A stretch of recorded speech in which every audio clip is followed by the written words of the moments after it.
Halo semuanya, para penonton setia Mimin, balik lagi di channel andalan kalian yang sudah pasti bakal ngebahas anime, donghua, dan live action yang super maknyus dengan durasi yang pastinya nggak usah diragukan lagi panjangnya. Nah, kali ini Mimin bakal ngebahas anime yang super kompleks nih. Aksi kerennya dapet, misterinya dapet, dramanya juga maknyus pastinya. Grafiknya jelas cakep, pokoknya paket komplit lah.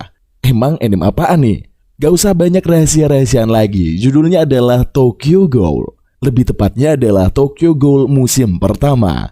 Ya udahlah, gak usah banyak bacot lagi. Langsung saja kita cus ke alur cerita Tokyo Ghoul musim pertama. Adegan dibuka dengan suasana malam kota Tokyo yang mencekam. Terdengar pembicaraan dari radio bahwa ada pelanggaran di sebuah wilayah, dan kemungkinan pelakunya adalah Ghoul. Dan benar saja, di dalam sebuah gedung, Ghoul perempuan tengah menyantap sekumpulan mayat dengan rakus. Ngomong-ngomong, itu mayat manusia ya guys. Hal itu tidaklah normal, karena biasanya Ghoul hanya makan satu kali dalam satu bulan. Waduh, kayak ular aja nih, yang bisa nggak makan berbulan-bulan setelah makan kodok. Si Ghoul perempuan mukbang sekumpulan mayat orang. Sayangnya aksi mukbang itu diganggu dengan datangnya mas-mas bertopeng. Mas-mas itu ngomong kalau si Ghoul perempuan emang layak dijuluki si rakus. Ghoul perempuan mangkel karena aksi mukbangnya diganggu. Sementara itu mas-mas bilang dia harus menangkap si Ghoul perempuan dalam keadaan hidup. Katanya sih perintah atasan. Namun karena si mas-mas mupeng sama si Ghoul perempuan, dia pengen motongin kaki si Ghoul perempuan sebelum membawanya ke atasan. Mereka berdua pun gelut. Tapi si Ghoul perempuan berhasil kabur nyolong catur besi milik si mas-mas bertopeng.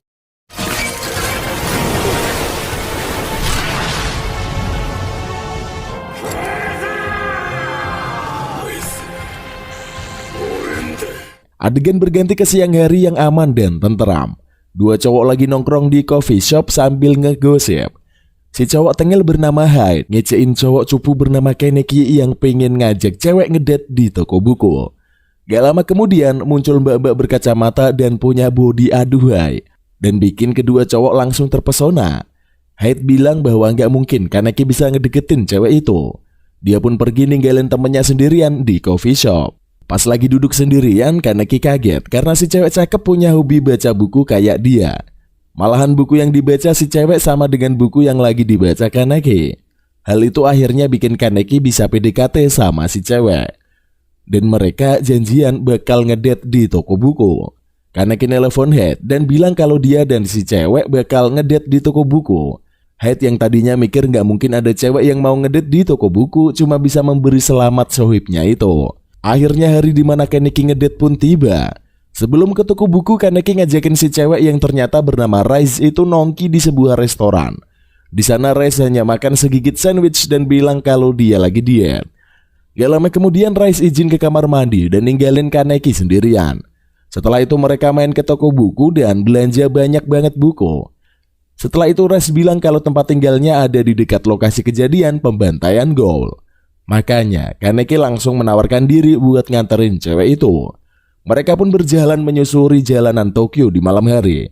Nah, di sebuah geng yang sepi, tiba-tiba Rice memeluk Kaneki dan bikin cowok itu deg-degan. Namun ternyata Rice malah menggigit leher Kaneki. Gak cuma itu, tiba-tiba tentakel muncul dari punggung cewek itu.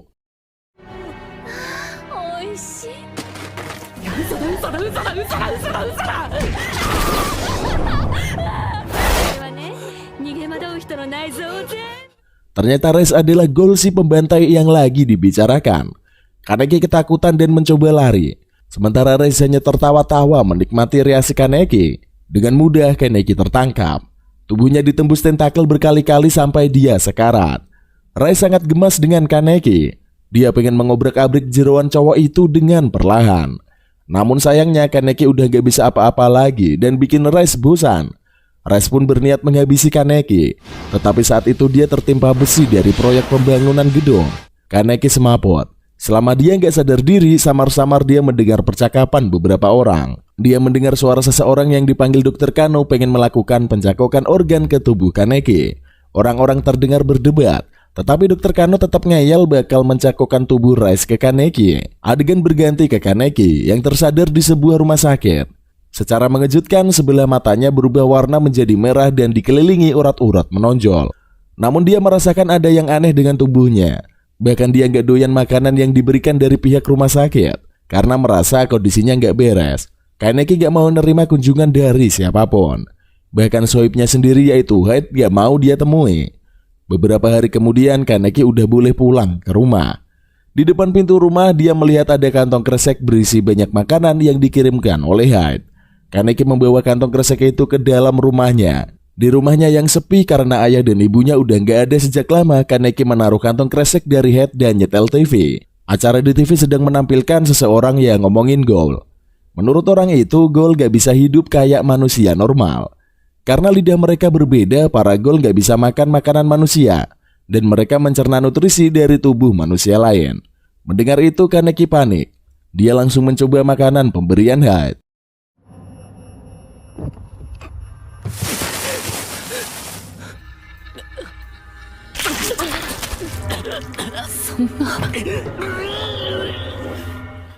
Ternyata lidah Kaneki nggak bisa merasakan apa-apa. Padahal itu adalah hamburger favoritnya selama ini. Dia mencoba makanan yang lain, tapi tetap saja nggak bisa merasakan makanan. Kaneki mulai panik dengan kondisinya. Akhirnya dia sadar kalau tubuhnya dicangkok dengan tubuh Rice Ghoul. Karena penasaran, Kaneki mengambil pisau di dapur dan menikamnya ke perutnya. Pisau itu langsung patah dan nggak melukai kulitnya sama sekali. Adegan berganti ke Hyde yang lagi di rumah. Dia ngobrol dengan seorang pria bernama Nishiki soal kondisi Kaneki. Hyde bilang kalau Kaneki menghindarinya sejak masuk rumah sakit. Menurut Nishiki, kalau dia jadi Hyde, dia nggak bakal mau temenan lagi sama Kaneki. Tapi Hyde bilang bahwa dia udah temenan sama Kaneki sejak kecil.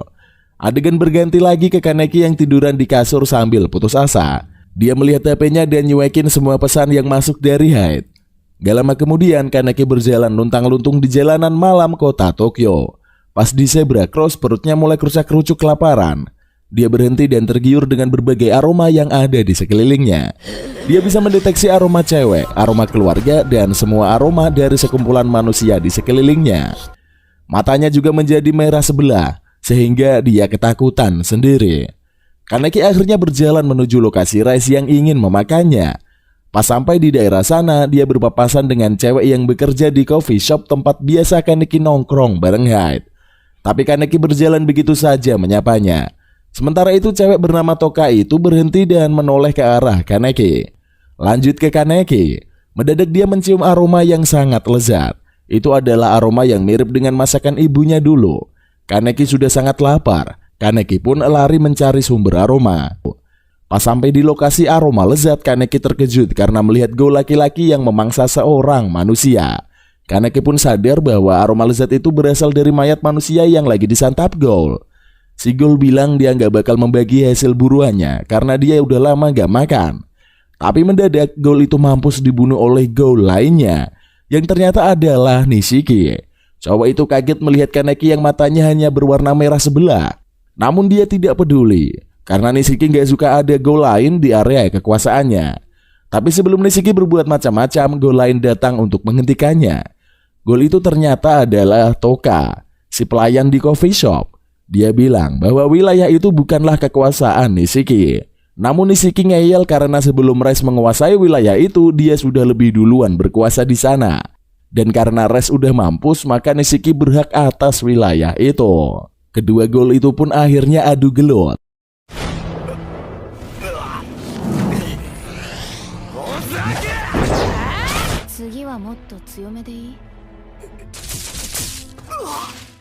Setelah mendapatkan serangan berbahaya itu, Nishiki akhirnya ngambek dan pergi dari sana. Sementara itu Kaneki yang kelaparan masih ngiler melihat mayat manusia di sana. Toka ngambil satu tangan si mayat dan menawarkannya ke Kaneki. Kaneki tergoda tetapi dia berusaha buat gak makan. Dia masih mikir kalau dia adalah manusia. Dan kalau dia makan tangan mayat itu, dia udah bukan manusia lagi. Mangkel karena Kaneki gak doyan makan, Toka langsung bertindak. Dia dengan paksa nyumpelin daging mayat ke mulut cowok cupu itu. Dan akhirnya untuk pertama kalinya Kaneki makan daging mayat manusia. Kaneki mangkel dengan kelakuan Toka. Tetapi Toka bilang kalau Kaneki emang harus makan daging manusia biar bisa hidup. Mereka berdua terlihat cekcok. Sampai akhirnya Pak Tua pemilik kedai kopi nongol di hadapan mereka berdua. Pak Tua itu bernama Yoshimura dan dia minta Toka buat membantu Kaneki. Mereka akhirnya pergi ke kedai kopi Pak Yoshimura yang bernama Anteiko. Ternyata yang kerja di kedai kopi itu semuanya adalah Ghoul. Pak Yoshimura membuatkan kopi manual brew dengan metode penyembuhan V60 buat Kaneki. Dan ternyata kopi adalah minuman yang bisa dinikmati baik oleh manusia ataupun ghoul. Pak Yoshimura juga memberikan bikisan daging kepada Kaneki saat dia mau pulang. Kaneki menerimanya meski nggak berniat buat memakan daging itu. Setibanya di rumah, Kaneki sangat kelaparan dan tergoda untuk memakan daging pemberian Pak Yoshimura. Secara mengejutkan sosok Rice muncul dan menggoda Kaneki buat menyantap daging itu. Karena kelaparan, Kaneki langsung mengambil daging itu dengan brutal. Namun di detik-detik terakhir dia malah melempar daging itu. Keesokan harinya, Kaneki pergi kuliah meski tubuhnya lemes karena belum makan. Dia juga pakai penutup mata karena khawatir matanya bisa berubah sewaktu-waktu. Pas lagi jalan di area kampus, Head mendadak muncul dari belakang dan memeluknya. Bocah tengil itu sangat mengkhawatirkan kondisi sohibnya. Kaneki itu lalu teringat masa lalunya, di mana sejak kecil Head selalu ada di sisinya apapun situasi yang menimpanya.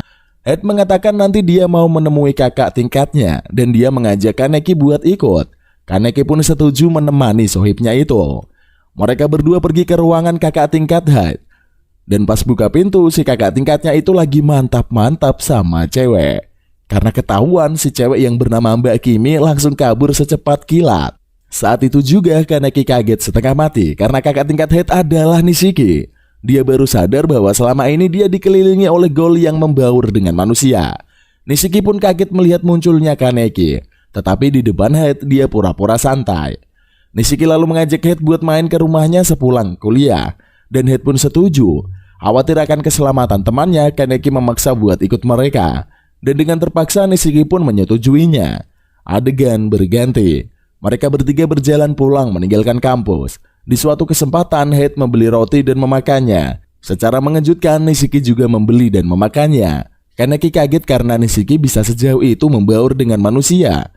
Padahal ghoul bisa sakit jika makan makanan manusia.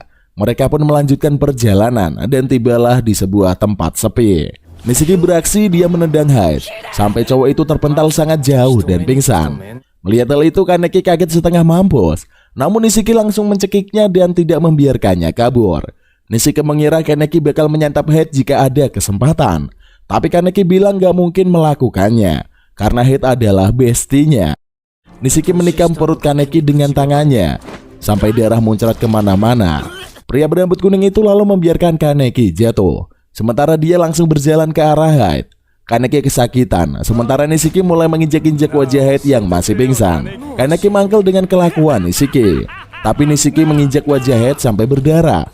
Gak mau temannya kenapa-napa, Kaneki secara ajaib memunculkan tentakel dari punggulnya. Tentakel itu ternyata adalah kekuatan para ghoul dan disebut dengan istilah Kagune. Dengan Kagunenya, Kaneki menjeblos perut Nishiki.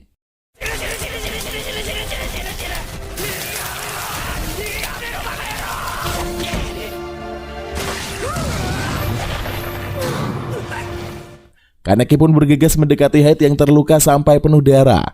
Namun saat itu bayangan Rice muncul dan menggoda Kaneki. Tanpa sadar Kaneki langsung nafsu dan tergiur untuk memakan tubuh temannya itu. Dia hilang kendali. Namun tiba-tiba Toka muncul di depannya. Kaneki minta cewek itu minggir karena dia pengen makan. Tapi Toka tetap menghadangnya biar gak makan temannya itu. Mungkin ini yang dinamakan teman makan teman. Hehe, lanjut. Karena Kaneki masih gak terkendali, Toka langsung mengajarnya sampai pingsan. Begitu sadar, Kaneki udah ada di kedai Anteiko. Di sana Head juga dirawat dan masih pingsan. Kaneki merasa bersalah karena hilang kendali dan hampir memangsa sohibnya itu. Dia bahkan sampai nangis-nangis di hadapan Pak Yoshimura. Namun Pak Yoshimura mencoba menenangkan Kaneki. Pak Yoshimura mengajak Kaneki buat bergabung di Anteiko. Dan dia bakal mengajari Kaneki banyak hal. Mulai dari cara berbaur dengan manusia sampai membuat kopi yang enak. Dan Kaneki pun setuju. Adegan berganti ke sebuah bangunan. Di sana ada dua laki-laki misterius. Mereka menyelidiki permasalahan para ghoul yang terjadi beberapa waktu yang lalu. Ternyata mereka adalah anggota Shishigi, sebuah organisasi pembasmi ghoul. Mereka bernama Pak Madu dan Amon. Pas lagi ngobrol, Pak Madu melompat turun dan menemukan catut besar yang sepertinya adalah senjata rahasia para ghoul. Dia pun menyimpan catut itu dan akan menyelidikinya siapa pembuatnya. Adegan berganti ke sebuah rumah. Rumah itu dihuni oleh keluarga ghoul yang hidup damai. Namun tiba-tiba seorang ghoul bernama Jason Yamori muncul menemui pria sekepala keluarga. Sementara itu istrinya yang bernama Ryoko dan putri perempuannya yang bernama Hinami ngumpet ketakutan. Yamori bilang bahwa dia butuh alat lagi, karena alat sebelumnya yaitu catut besi hilang saat dia gelut dengan Rice.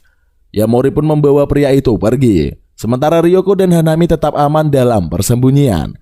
Adegan berganti ke kedai kopi Antaiko. Di sana Kaneki ditraining menjadi barista oleh Pak Yoshimura.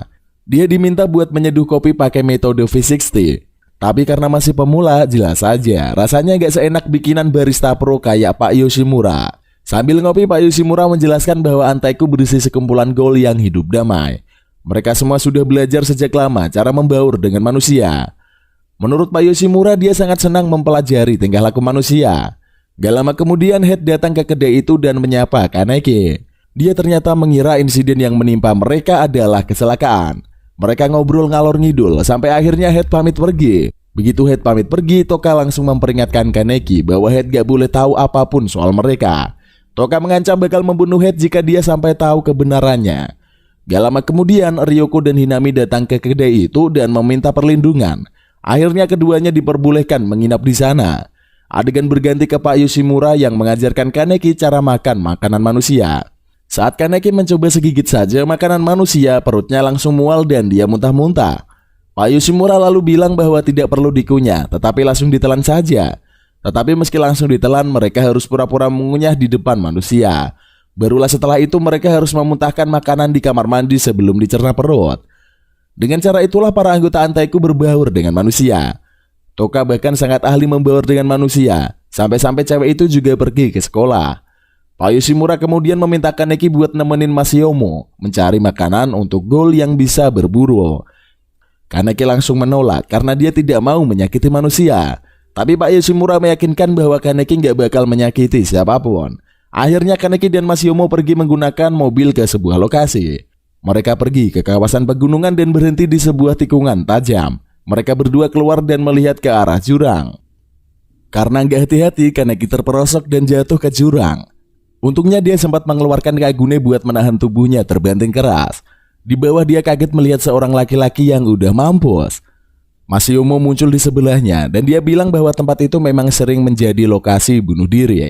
Kaneki langsung sadar bahwa anggota Antaiko mengumpulkan mayat-mayat orang yang mengakhiri hidup mereka. Mas Yomo meminta Kaneki buat memasukkan mayat itu ke dalam tas. Tapi Kaneki masih ngeri karena belum terbiasa. Akhirnya Mas Yomo yang melakukan itu semua. Sementara di tempat lain, Pak Modo dan Amon menghajar seorang ghoul. Mereka berdua bertanya apakah ghoul itu tahu siapa pemilik catut besi yang mereka bawa. Tapi karena nggak tahu, Pak Mado langsung menghajar ghoul itu sampai mampus. Keesokan harinya saat bekerja jadi barista, Kaneki dibilangin Pak Yoshimura agar dia bikin topeng. Pak Yoshimura meminta Toka buat nemenin Kaneki bikin topeng. Awalnya Toka menolak, tapi akhirnya mau juga. Sore harinya mereka berdua pergi ke sebuah toko topeng tempat Mas Uta membuka bisnis. Di toko itu ada banyak banget topeng yang dipajang. Tetapi Mas Uta mau membuatkan topeng khusus buat Kaneki. Mas Uta mulai mengukur kepala sekaligus wajah Kaneki sambil ngasih berbagai pertanyaan yang harus dijawab. Mas Kaneki juga tanya kenapa Kaneki pakai penutup mata. Dan Kaneki bilang kalau dia nggak bisa ngontrol matanya. Menurut Mas Uta, ghoul nggak bisa ngontrol kekuatan kalau lapar. Makanya Mas Uta nawarin cemilan ke Kaneki berupa mata manusia. Namun karena ngeri dan jijik, Kaneki menolaknya. Setelah pengukuran selesai, Kaneki dan Toka pergi dari tokonya Mas Uta. Mereka berjalan menyusuri kota Tokyo untuk balik ke kedai kopi. Waktu itu Kaneki tanya kenapa dia perlu topeng. Kemudian Toka menjawab, ghoul perlu topeng agar gak diketahui identitasnya. Kalau mereka mau membaur dengan manusia, maka topeng sangat diperlukan jika mereka mau beraksi. Sesampainya di kedai kopi, Kaneki penasaran dengan keadaan Hanimi. Dia mendatangi kamar gadis kecil itu dan membuka pintu tanpa mengetuk. Kaneki kaget karena Hanimi lagi makan daging manusia waktu itu. Karena ngeri melihat pemandangan sadis itu, Kaneki buru-buru menutup pintu dan kabur. Beberapa saat kemudian karena merasa bersalah, Kaneki membuat kopi dan berniat memberikannya ke Hanimi. Dia mengetuk pintu kamar gadis itu dan masuk dengan sopan. Kaneki minta maaf karena udah masuk tanpa izin sebelumnya. Mereka berdua ngobrol sebentar, sampai akhirnya Kaneki melihat buku karya penulis favoritnya. Ternyata Hanimi sangat suka baca buku, meski banyak gak paham artinya. Kaneki langsung membantu Hanimi buat memahami berbagai kata yang sulit dipahami oleh gadis itu. Dan dari kesamaan hobi membaca, akhirnya mereka berdua menjadi dekat. Di sisi lain, dua anggota Shishigi berhasil membantai Soul satu demi satu sambil mencari tahu di mana pemilik catut besi. Pak Mado rupanya sangat berambisi buat gelut melawan Jason Yamori, salah satu gol tingkat atas di Tokyo. Hari berikutnya, seorang cowok dengan gaya necis bernama Susukiyama pergi mendatangi kedai kopi Anteko. Ternyata dia adalah gol yang sering bikin onar akhir-akhir ini. Cowok itu sangat tertarik dengan karyawan baru Anteko yaitu Kaneki, karena dia memiliki aroma misterius. Begitu Sukiyama cabut dari kedai kopi, Kaneki langsung nyamperin Toka dan tanya siapa cowok itu. Toka lalu mengatakan bahwa Kaneki harus hati-hati sama cowok itu, karena Sukiyama sangat hobi mencicipi banyak hal. Adegan berganti ke Toka yang ada di sekolah. Di jam istirahat dia nyantai bareng teman ceweknya bernama Yoriko. Mereka menyantap bekal makan siang, dan Yoriko penasaran kenapa Toka selalu bawa bekal roti. Menurut Yoriko, Toka butuh asupan makanan bergizi biar pertumbuhan badannya bagus. Makanya Yoriko menawarkan bekal makanannya kepada temannya itu. Yoriko memberikan potongan daging ayam dan dengan segera Toka memakannya. Bahkan Toka makan cukup banyak bekal milik temannya itu. Gak lama setelah itu, Toka pergi ke toilet untuk memuntahkan makanan yang sudah masuk ke perutnya. Namun meski udah mencolok tenggorokannya, makanan itu gak mau keluar. Akhirnya cewek itu pasrah sambil batin bahwa dia benar-benar udah memakan makanan Yoriko. Adegan berganti ke kampus tempat Kaneki kuliah. Pas lagi jam kosong, Kaneki nyantai di halaman sambil membaca buku. Gak lama kemudian, Sukuyama muncul dan duduk di sebelahnya. Kaneki kaget kenapa orang itu bisa nongol, dan Sukuyama bilang kalau dia emang pengen ketemu Kaneki. Ternyata Sukuyama juga hobi membaca buku, dan dia ngefans sama penulis buku yang lagi dibaca oleh Kaneki. Mereka berdua pun akhirnya ngobrol seru membahas dunia sastra. Sampai akhirnya Sukuyama menyebut soal Rice yang juga sangat hobi membaca buku. Semenjak Rice menghilang, Sukuyama merasa sangat bosan karena gak ada yang bisa diajak ngomongin sastra. Mendengar nama Rice disebut, Kaneki tertarik untuk ngobrol soal cewek itu. Sukuyama kemudian bilang bahwa dia sangat dekat dengan Rice. Setelah ngobrol ngalor ngidul, Sukuyama lalu ngajakin Kaneki main ke rumahnya kapan-kapan. Kaneki pun menyetujui ajakan itu. Adegan berganti ke kedai kopi. Pak Yoshimura minta Kaneki latihan gelut dengan Mas Yomo. Cepat atau lambat, Kaneki pasti bakal berhadapan dengan situasi genting yang mengharuskannya mempertahankan diri. Akhirnya dia dan Mas Yomo pergi ke sebuah tempat untuk berlatih. Di sana Mas Yomo langsung melancarkan serangan demi serangan kepada Kaneki. Karena nggak berpengalaman, Kaneki hanya bisa menghindari setiap serangan dari Mas Yomo. Mereka berdua berlatih sampai Kaneki udah nggak berdaya lagi. Kemudian Mas Yomo mengajak Kaneki buat nongkrong di sebuah bar milik kenalannya. Ternyata bar itu dikelola oleh gol cewek bernama Neng Itori. Di sana juga ada Mas Uta si pembuat topeng. Sambil minum tipis-tipis, Neng Itori bilang kalau dulu Mas Uta dan Mas Yomo itu hobi banget gelut satu sama lain. Tapi seiring berjalannya waktu, mereka mulai damai dan gak pernah gelut lagi. Meski begitu, hubungan keduanya juga gak bisa dibilang akrab. Neng Itori kemudian nawarin Kaneki buat ikutan minum. Karena pengen godain Kaneki, Neng Itori malah nyiramin minumannya ke wajah Kaneki. Sehingga Neng Itori minta maaf sambil membersihkan wajah Kaneki. Neng Itori kemudian menyadari kalau Kaneki punya dua mata yang berbeda. Menurut Kaneki, sejak insiden dengan Rice, kondisi tubuhnya memang sangat aneh. Ngomong-ngomong soal Rice, Neng Itori lalu membahas desas-desus tentang kematian gol itu. Kaneki bilang kalau Rice mampus akibat kecelakaan tertimpa besi proyek bangunan. Tapi menurut rumor memang ada oknum yang sengaja menjatuhkan besi proyek bangunan untuk menghabisi gol itu. Neng Itori kemudian membahas mengenai kondisi mata Kaneki. Menurutnya gol dengan mata berbeda itu bukan Kaneki seorang. Apabila ada gol yang menikah dengan manusia, maka anak mereka kemungkinan memiliki kondisi seperti Kaneki, setengah gol dan setengah manusia. Biasanya gol campuran manusia kayak gitu bakal punya kekuatan yang lebih dahsyat dibandingkan dengan gol lain. Tetapi memang sangat jarang ada gol yang seperti itu.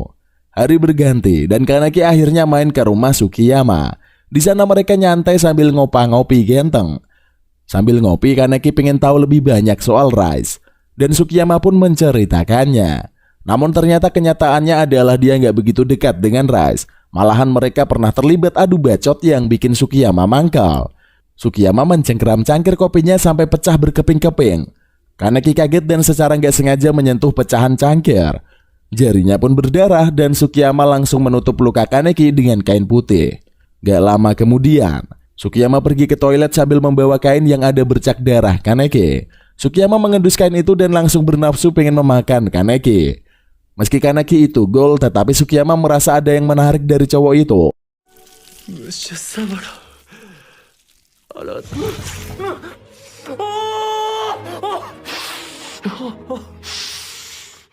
Adegan berganti ke Kaneki yang diminta mandi oleh Sukiyama. Dia pun menurut meski bingung kenapa harus mandi. Selesai mandi, seorang pelayan udah menyiapkan setelan jas untuknya. Gak hanya itu, Kaneki juga disuguhi kopi yang harus ia minum. Si pelayan pergi dan Kaneki minum kopi itu. Gak lama kemudian, tempat Kaneki berdiri tiba-tiba terangkat naik. Dia tiba di sebuah ruangan yang penuh dengan penonton. Mereka semua ternyata adalah ghoul. Dan demi mengamankan identitas, mereka semua sudah memakai topeng.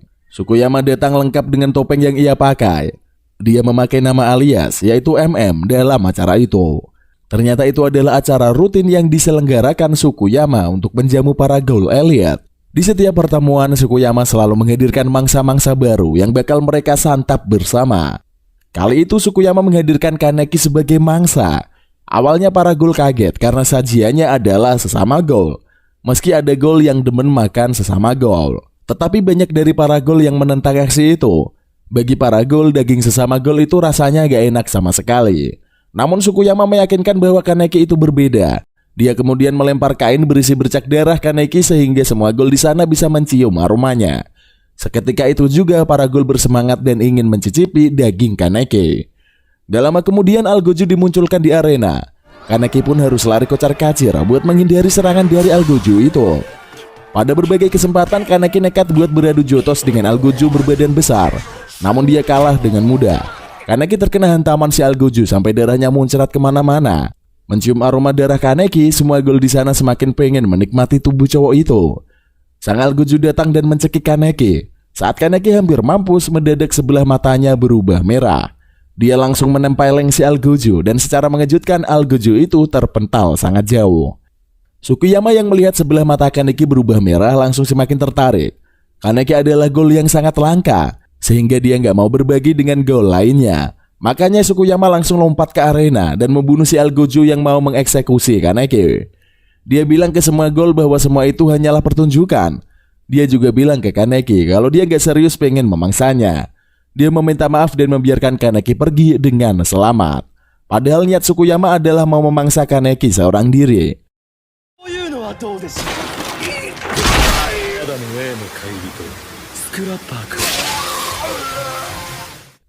Hari berganti dan Kaneki udah kembali bekerja di kedai kopi. Namun ternyata Toka nggak masuk kerja karena sakit. Sepulang kerja, Kaneki pergi ke tempat tinggal Toka buat menjenguk. Ternyata di sana juga ada Hinami yang lagi ngebaca buku. Kaneki pun membantu gadis kecil itu memahami beberapa kata yang sulit dimengerti. Kemudian dia ngobrol dengan Toka. Toka bilang kalau dia sakit karena kebanyakan makan. Awalnya Kaneki mengira Toka menyantap manusia, tetapi sebenarnya Toka sakit karena makan makanan Yoriko. Gak lama kemudian pintu diketuk dari luar. Toka membuka pintu dan di sana ada Yoriko yang membawa masakannya. Yoriko khawatir karena Toka gak masuk sekolah, sehingga ia pergi menjenguknya. Tapi kemudian Kaneki nongol, sehingga Yoriko langsung pamit sambil memberikan masakannya. Seperginya Yoriko, Kaneki bertanya masakan itu mau diapakan. Toka nggak mau membuangnya, dan dia rela sakit demi makan masakan temannya itu. Kaneki pun melihat Toka yang sudah susah payah memakan masakan yang diberikan oleh Yoriko. Sepulang dari tempat Toka, Kaneki melihat segerombolan ghoul yang menghajar Nishiki sampai babak belur. Awalnya Kaneki pengen melengos dan lanjut pergi, tetapi akhirnya malah melerai aksi para begundal. Para begundal gak terima, lalu main keroyok aja dengan Kaneki. Tetapi ternyata latihan dengan Mas Yomo sangatlah bermanfaat. Kaneki bisa membantai para begundal itu, kemudian membantu Nishiki yang udah babak belur. Dia memapah Nishiki pulang ke apartemennya, dan Kaneki kaget karena ada cewek yang tinggal di apartemen Nishiki. Itu adalah Mbak Kimi yang jelas-jelas manusia. Mbak Kimi ternyata juga tahu Kaneki, karena Nishiki udah bilang kalau Kaneki adalah ghoul yang bikin perutnya bolong. Sementara itu Sukuyama masih demen mengendus-endus bekas darah Kaneki di kain putihnya. Dia kemudian punya rencana untuk mencari bumbu tambahan untuk memakan Kaneki. Dia pun segera mengatur rencana. Sementara itu Kaneki ngobrol dengan Mbak Kimi di sebuah taman kota pada malam hari. Kaneki gak habis pikir kenapa Mbak Kimi mau pacaran sama ghoul. Mbak Kimi bilang dia gak masalah pacaran sama Nishiki, asalkan Nishiki gak ngebunuh orang. Beberapa waktu lalu mereka berpisah, dan pas jalan pulang Mbak Kimi disergap oleh Sukuyama yang langsung membiusnya. Sesampainya di Anteku, Kaneki menerima pesan kertas yang mengatakan bahwa Mbak Kimi udah ditangkap. Kaneki langsung tahu kalau pelakunya adalah Sukuyama. Sewaktu dia akan pergi, di depan pintu ternyata udah ada Nishiki yang juga menerima pesan itu. Mereka berdua pun bergegas ke rumah Sukuyama. Di sana Sukuyama lagi enjoy main piano ketika Kaneki dan Nishiki sampai. Sementara itu tubuh Mbak Kimi udah terbaring sambil diikat. Sukuyama mengatakan dia pengen makan Kaneki yang lagi makan Mbak Kimi. Rasa dagingnya bakal sangat enak menurut Sukuyama. Kaneki dan Nishiki langsung gelut dengan Sukuyama. Tetapi Sukuyama terlalu kuat dan dengan gampang membantai mereka berdua.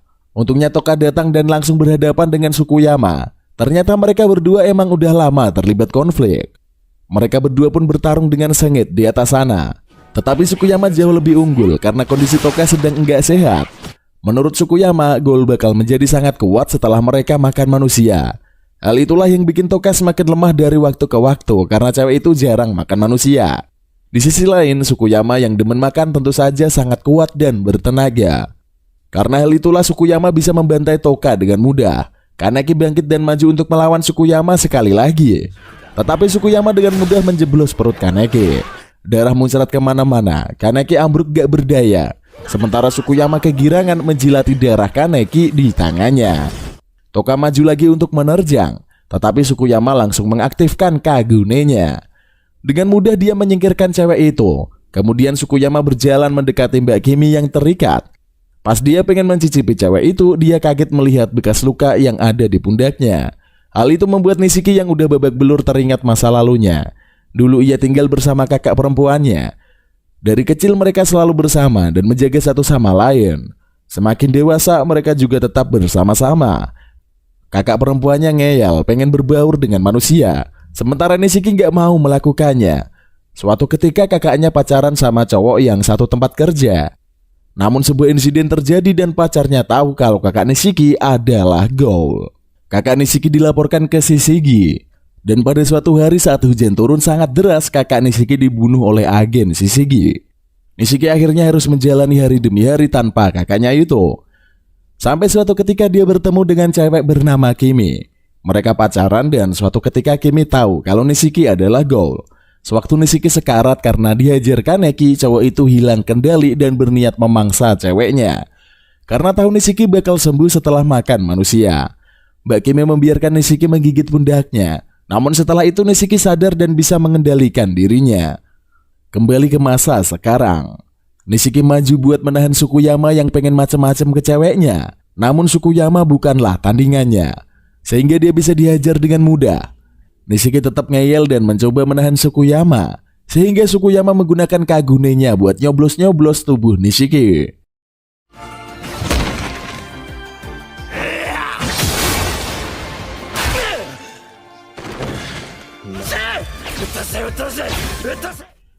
Sementara itu Nishiki punya sebuah rencana. Dia meminta Toka buat memakan dagingnya biar kekuatan Toka pulih.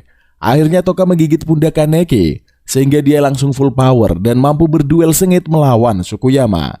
Toka mengaktifkan Kagune-nya yang mirip sayap. Kemudian dengan mudah mengajar si bangsat Sukuyama. Toka berhasil menebas tangan Sukuyama sampai patah.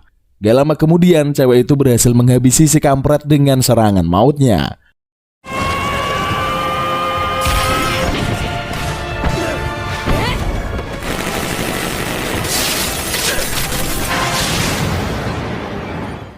Setelah Sukuyama mampus, Toka langsung mendatangi Mbak Kimi dan berniat membunuhnya.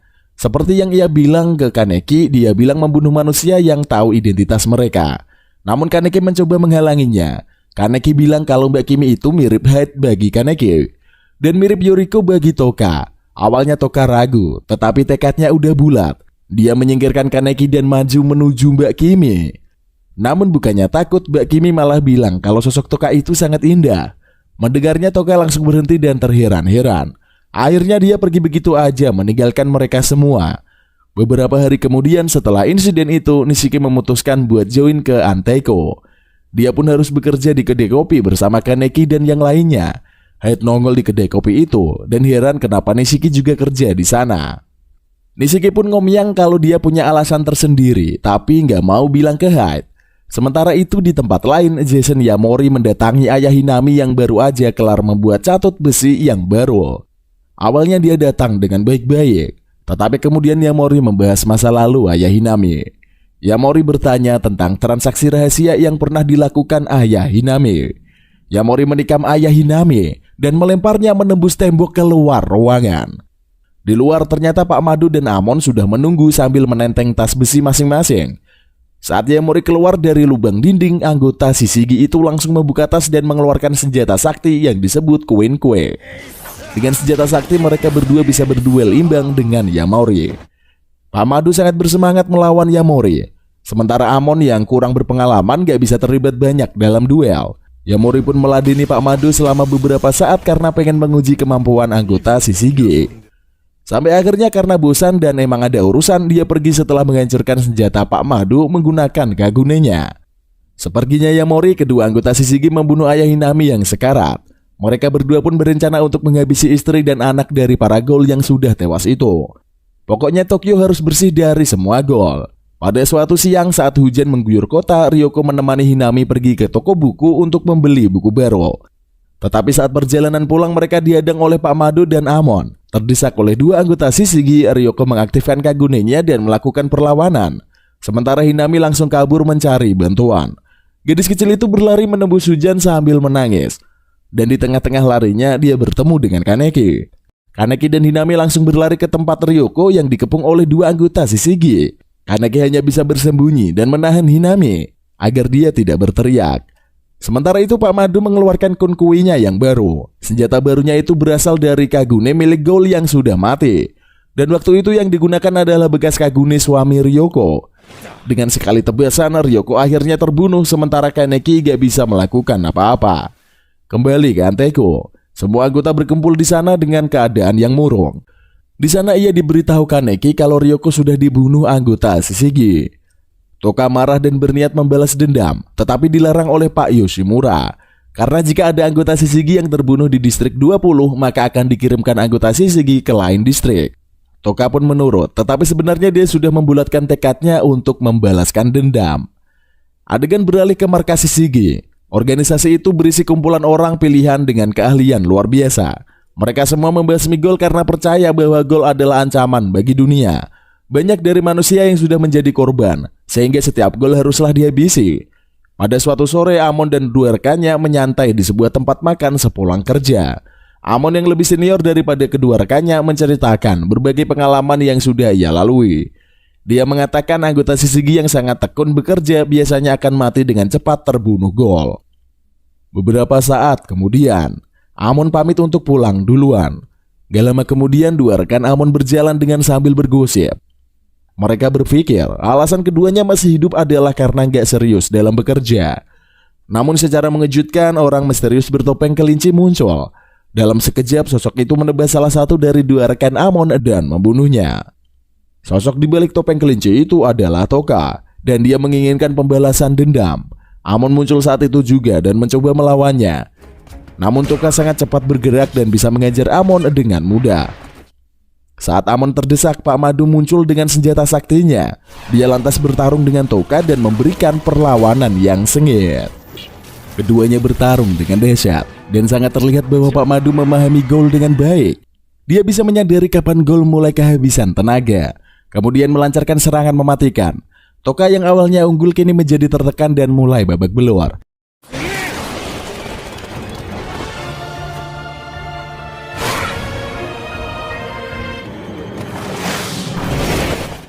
Dia terluka dan nyaris tewas di tangan Pak Madu, tetapi berhasil melarikan diri. Di Antaiku Kaneki melihat Toka yang babak belur dan berdarah. Dia mencoba membantu cewek itu, tetapi Toka meminta Kaneki untuk gak ikut campur. Pak Yoshimura muncul dan menduga kalau Toka sudah membuat masalah dengan Shishigi. Kaneki meminta Pak Yoshimura mengobati Toka. Tetapi Pak Yoshimura bilang kalau konsekuensi berurusan dengan Shishigi harus ditanggung sendiri. Toka pun langsung pergi dari kedai itu. Sementara Kaneki langsung mengambil kotak pengobatan dan menyusul cewek itu. Malam harinya, situasi menjadi kacau. Hinami kabur dari kamarnya untuk pergi ke tempat bersejarah dengan keluarganya. Sementara itu Pak Madu sudah mengantisipasi hal itu bakal terjadi. Dia dan Amon sudah bersiap untuk menyergap gadis cilik itu. Toka dan Kaneki berpencar mencari Hinami. Untungnya Toka berhasil menemukan Hikami terlebih dahulu daripada anggota Shishigi. Namun tak lama kemudian Pak Mado datang menemui mereka berdua. Sementara itu Kaneki mengenakan topeng yang dibuatkan oleh Mas Uta. Dia berdiri menghentikan Amon yang hendak menuju lokasi Hinami. Pada pertemuan itu Amon menyalahkan Gold yang selalu membunuh manusia yang tak berdosa. Keduanya pun bertarung dan Kaneki langsung babak belur dihajar Amon. Sambil mengajar Kaneki, Amon berulang kali menyalahkan Gold. Menurutnya banyak keluarga yang kehilangan orang tersayang karena dibunuh oleh Gold. Amon mengatakan bahwa dunia akan lebih baik jika tanpa Gold dan tidak pernah ada Gold. Sementara itu pertarungan antara Pak Mado dan Toka juga berlangsung. Selama pertarungan Toka berulang kali menyalahkan manusia yang membantai Gold tanpa alasan jelas. Menurut Toka, Gold selalu merasa terancam dan diburu oleh anggota Shishige meski mereka tidak bersalah. Toka mengatakan bahwa manusia yang menyebabkan semua kekacauan di dunia. Di sisi lain Kaneki semakin babak belur dihajar Amon. Tetapi pada suatu kesempatan Kaneki berkata bahwa tidak semua Gold seperti yang dikatakan Amon. Dia juga menambahkan bahwa manusia juga berperan banyak dalam kacaunya dunia. Dan saat itu Kaneki menyerahkan tubuhnya kepada Rice. Sebelah mata Kaneki berubah merah dan Kagune di punggungnya juga keluar.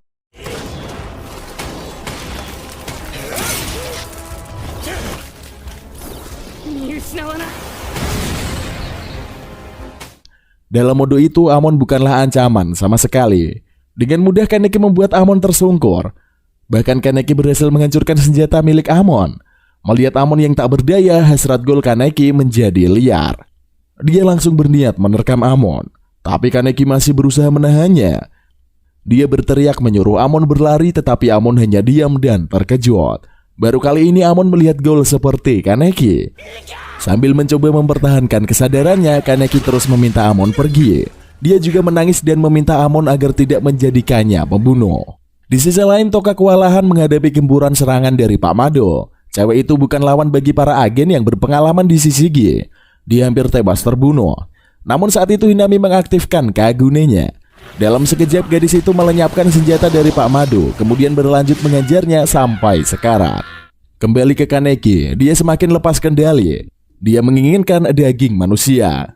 Kesadarannya hilang dan hasrat Goldnya menguasainya. Dia berbalik dan menikam Kagunenya ke seorang yang tiba-tiba muncul. Orang itu adalah Masyomo yang dengan santainya menerima serangan Kaneki. Masyomo kemudian menyadarkan Kaneki. Sementara itu Amon pergi ke tempat pertarungan Pak Mado. Di sana sudah tidak ada Toka dan Hanami, tetapi hanya ada Pak Mado yang terluka dan tak bergerak. Amon mendatangi seniornya itu dan menangis sejadi-jadinya karena Pak Mado sudah tewas dalam pertarungan. Konflik malam itu pun selesai. Beberapa hari kemudian, pada sebuah malam Kaneki juga menemui Mbak Itori di barnya. Dia curhat mengenai apa yang terjadi dengan tubuhnya saat lepas kendali. Kemudian Kaneki meminta Mbak Itori untuk menceritakan lebih jauh mengenai Rice. Namun Mbak Itori sendiri nggak bakal kenal Rice. Malahan Rice tidak berasal dari distrik 20. Pada suatu ketika Rice muncul di distrik 20 dan mulai beraksi. Menurut Mbak Itori, Rice berasal dari distrik 11, di mana konflik terjadi hampir setiap hari. Hari-hari berikutnya adalah masa tenang. Sementara di sisi Anteku, para Gold juga mulai memulihkan diri dari insiden yang terjadi. Hinami kini tinggal dengan Toka dan setelah beberapa hari gadis kecil itu mulai ceria seperti dulu. Pada suatu siang Head berkunjung ke kedai kopi. Dia ngobrol dengan Kaneki seputar Gold. Menurut Head, alasan kenapa distrik 20 sangat damai karena para Gold di sana bersatu dan membentuk kesepakatan. Ada organisasi atau perkumpulan Gold yang mengatur ketertiban Gold di distrik 20. Itulah kenapa ketika Rice berulah, Gold itu langsung ditindak. Kondisi di distrik 20 berbanding terbalik dengan distrik 11, di mana para Gold bertindak liar atau bahkan bertikai satu sama lainnya. Kaneki khawatir dengan Head yang mengetahui sejauh itu. Dia takut jika Head terseret ke dalam dunia Gold, temannya itu akan terancam dalam bahaya. Padahal sepertinya Head sudah mengetahui apa yang terjadi pada Kaneki. Dia tahu kalau Kaneki sudah menjadi Gold, tetapi tidak mau melibatkannya dalam urusan itu. Beberapa waktu kemudian, Shishige mengadakan rapat darurat untuk mengatasi situasi di distrik 11. Anggota Shishige yang ada di distrik tersebut dibantai habis-habisan oleh sekumpulan Gold yang bergerak atas pimpinan Yamori. Maka dari itu sebuah tim elit dibentuk untuk diterjunkan ke distrik 11 dalam waktu dekat. Dan Amon akan bergabung dalam tim elit yang akan berperang dengan Gold di distrik 11 itu. Di sisi lain, sekumpulan Gold dari distrik 11 ternyata berkunjung ke distrik 20 yang damai. Mereka dipimpin oleh Banjo dan misi mereka adalah menemukan Rice. Menurut desas-desus yang beredar, Rice ada di sebuah kedai kopi bernama Anteko. Maka Banjo dan komplotannya bergegas mendatangi kedai kopi itu. Sementara Pak Yoshimura, Masyomo, dan beberapa anggota Anteko lain tengah memantau situasi. Masyomo mengatakan bahwa kelompok Gold di distrik 11 yang menanamkan diri sebagai pohon Aogiri sudah beraksi dengan brutal. Kelompok pohon Aogiri sudah membunuh semua anggota Shishigi yang ada di distrik 11. Dengan demikian hanya menunggu waktu sampai perang besar terjadi. Mereka diketahui oleh cowok bernama Ayato yang ternyata adalah adik Tako. Mereka semua adalah anggota pohon Aogiri yang diam-diam menjalankan rencana tersendiri. Misi utama mereka adalah menemukan Rice terlebih dahulu sebelum Yamori menemukannya. Ayato sudah mengirim Banjo dan beberapa Ghoul lain ke distrik 20, tetapi sampai saat ini belum ada kabar dari mereka. Maka dari itu Ayato memutuskan untuk menyusul ke distrik 20. Esok harinya di kedai Anteko, Banjo dan rombongan datang ke sana dan langsung ingin bertemu manajer. Tetapi Kaneki bilang bahwa Pak Yoshimura lagi pergi. Konflik hampir terjadi antara rombongan Banjo dengan anggota Anteko. Tetapi mereka akhirnya bisa ngobrol baik-baik sambil ngopi. Banjo bilang bahwa dia dan komplotannya pura-pura bergabung dengan kelompok pohon Aogiri agar aman. Tujuan mereka adalah menemukan Rice terlebih dahulu daripada Yamori. Namun Kaneki bilang kalau Rice gak ada di sana. Sementara Banjo curiga karena mencium aroma Rice di tubuh Kaneki. Banjo mengira Kaneki adalah pacar Rice, tetapi Kaneki menyangkalnya. Tanpa sengaja Kaneki nyundul kepala Banjo sampai Banjo terpental mundur dan semaput. Ketika Banjo sadar, Kaneki menjelaskan kalau Rice gak ada di sana. Banjo pun meminta maaf karena sifatnya tadi. Kemudian dia bilang bahwa Rice harus pergi sesegera mungkin dari distrik 20. Gak lama kemudian Ayato muncul sambil mecahin kaca jendela. Melihat adiknya nongol, Tako langsung maju dan berdebat dengan adiknya itu. Mereka berdua saling menyalahkan satu sama lain. Namun secara mengejutkan Yamori muncul dari balik pintu. Suasana langsung mencekam seketika itu juga. Ayato kesal karena Yamori bisa sampai di sana secepat itu. Rencana yang disusun dengan komplotannya pun terancam gagal. Yamori dengan mudah mengajar siapa saja yang mencoba melawannya. Terakhir dia langsung mencekik Kaneki sampai cowok itu nggak berdaya. Sebelah mata Kaneki berubah menjadi merah. Dan itu mengejutkan Yamori karena tidak menyangka bakal menemukan Ghoul langka. Dia pun mengejar habis-habisan Kaneki. Sebelum akhirnya memutuskan untuk pergi sambil membawa Kaneki.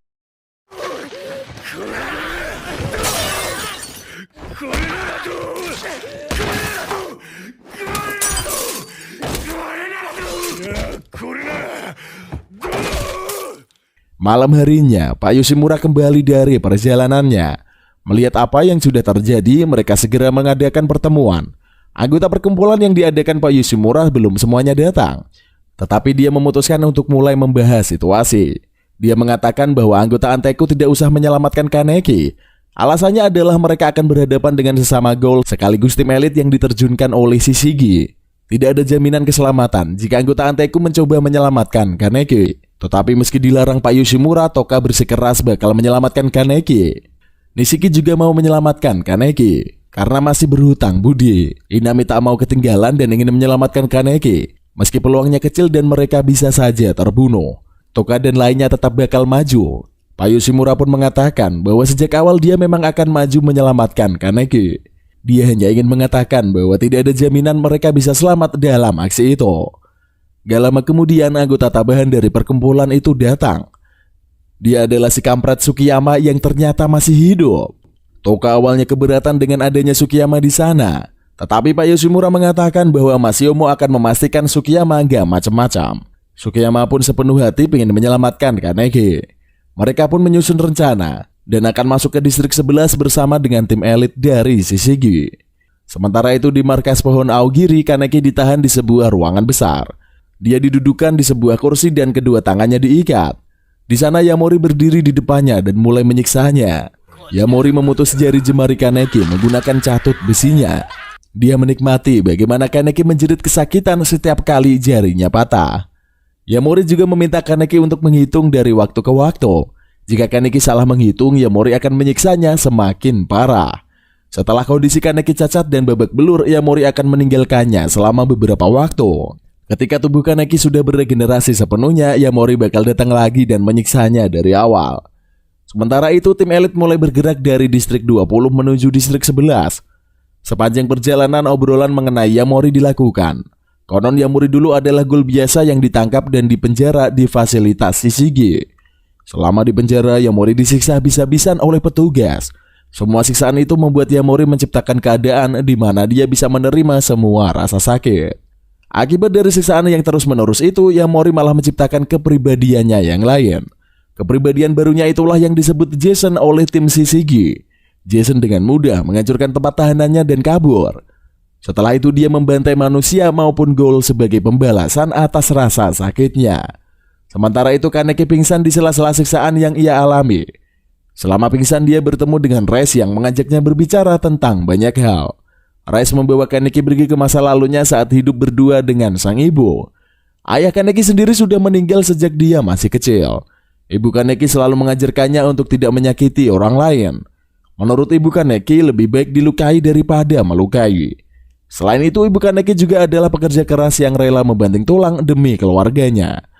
Dan karena kerja kerasnya itu, ibu Kaneki akhirnya sampai meninggal dunia. Kaneki sebatang kara setelahnya dan tidak memiliki tempat untuk pulang sampai akhirnya ketika berteman dengan Hyde. Dia memiliki seorang yang peduli kepadanya. Meski menyebalkan, Hyde selalu ada untuk Kaneki. Rice akhirnya sadar kenapa Kaneki tidak pernah mau menyakiti siapapun. Namun menurut Rice, sifat itu justru akan membuat teman-teman Kaneki menjadi korban.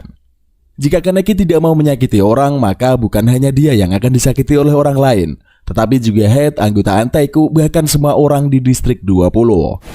Berganti ke adegan lain, tim elit sudah memulai aksi penyerangan. Pertarungan antara tim elit dengan para ghoul di distrik 11 terjadi. Memanfaatkan situasi itu, anggota Antaiku masuk ke markas pohon Aogiri dengan kostum menyerupai ghoul di kelompok itu. Sambil mencari keberadaan Kaneki, sesekali mereka bertarung dengan ghoul lain. Sementara itu, Amon juga memasuki markas para ghoul dan bertarung sangat hebat. Dia berhasil membantai semua ghoul yang menahan langkahnya. Tujuannya adalah mencari Yamori dan mengakhiri hidup ghoul tersebut. Yamori sendiri masih bermain dengan Kaneki. Dia terkejut dengan seberapa cepat Kaneki menyembuhkan diri. Tapi belum puas menyiksa, dia kembali memotong jari tangan dan kaki Kaneki sambil meminta Kaneki untuk terus menghitung. Darah membanjiri di ruangan itu setiap kali Yamori datang dan menyiksa. Setelah ia puas, dia pergi dan membiarkan luka Kaneki sembuh dengan sendirinya. Ketika Kaneki pingsan dan bertemu kembali dengan Rice, dia kembali dipengaruhi ghoul perempuan itu. Akhirnya Rice berhasil memprovokasinya. Kaneki bertekad akan menyakiti siapa saja yang membuatnya kesal. Setelah itu Rice bertanya apakah Kaneki sudah menerimanya. Kaneki berdiri dan mendorong Rice sampai jatuh. Dia lantas menindih perempuan itu. Kaneki tidak menerima Rice, tetapi dia akan melampauinya. Setelah itu Kaneki mulai menggigit sekujur tubuh Rice sampai habis tak berbekas. Yamori kembali menemui Kaneki yang sudah memulihkan diri. Namun ada yang berbeda dari sosok Kaneki. Rambut Kaneki yang semula hitam kini berubah menjadi putih. Yamori pun tidak punya waktu untuk bersenang-senang lagi karena tim elit sudah mengepung. Eksperimennya sudah selesai. Dia sudah puas dengan fisik Kaneki yang sungguh luar biasa. Maka dari itu Yamori berkata bahwa dia akan segera memakan Kaneki. Namun saat itu juga Kaneki membebaskan diri dari ikatan dan melompat ke belakang Yamori. Dia menggigit Yamori dan memakan daging ghoul itu. Setelahnya dia melompat menjauh dan berkata bahwa daging Yamori terasa seperti usus busuk. Kaneki melompat dan melancarkan tendangan dari udara. Namun Yamori menangkap kakinya. Dengan cepat Kaneki memutar tubuhnya sampai kakinya remuk dan menendang Yamori dengan kaki lainnya. Yamori terlempar jauh ke belakang, sementara kaki Kaneki langsung sembuh. Yamori yang kesal langsung bertransformasi menjadi wujud yang lebih mengerikan. Namun sayangnya dia bukan lawan bagi Kaneki yang sudah menjadi sangat overpower.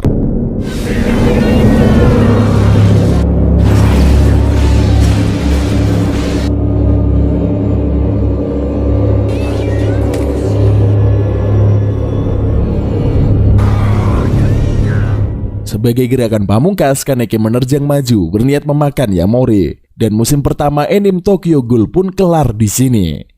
Oke lah, langsung saja kita masuk ke kesimpulan. Kebiasaan banget emang, musimnya kelar pas lagi seru-serunya. Waduh, pokoknya musim pertama Tokyo Ghoul ini memang mantep abis. Misterinya oke, aksinya dahsyat, dramanya juga nggak main-main. Di awal kita diperlihatkan Tokyo yang diteror oleh para ghoul. Mimin langsung memihak ke siapa saja yang berusaha membasmi ghoul. Tapi seiring ceritanya berjalan, ternyata juga ada ghoul yang gak semena-mena. Bahkan di distrik 20 ghoul gak ada yang membunuh manusia. Semua ghoul diberi makanan dari Antaiku sebulan sekali. Makanan yang didapat juga bukan hasil dari membunuh, tetapi mereka mencari mayat orang yang mati bunuh diri. Mimin jadi punya simpati dengan para gaul ini. Mereka juga hidup seperti manusia biasa nih, bahkan mencoba membaur. Namun hanya karena mereka gaul, para anggota Shishigi memburu mereka. Di sisi lain, anggota Shishigi juga punya alasan membasmi gaul. Banyak dari teman mereka yang mati karena dibunuh gaul. Banyak keluarga yang kehilangan ayah, ibu, atau anak-anak karena dimakan gaul. Perdebatan sudut pandang ini yang bisa bikin Tokyo Ghoul menarik. Di sisi lain ada juga gaul yang memang beringas dan membunuh. Tapi di sisi lain manusia yang jahat dan membunuh sesama manusia juga memang ada. Makanya cerita Tokyo Ghoul menjadi sekompleks itu membahas perbedaan dua makhluk yang berbeda. Belum lagi ada misteri tentang Kaneki yang setengah gaul dan setengah manusia. Waduh, Mimin gak bakal bisa tidur kalau belum nemuin jawaban dari misteri itu. Ya udahlah, makanya sampai sini dulu aja videonya. Karena Mimin mau lanjut nonton lagi musim keduanya. Dan bakal segera Mimin buatkan alur ceritanya. Oke lah, tapi pembahasan itu buat lain kali aja. Cukup sekian video Mimin kali ini. Terima kasih sudah menonton sampai akhir. Jangan lupa like, comment, dan subscribe kalau belum. Dan sampai jumpa di konten berikutnya. And see you next time.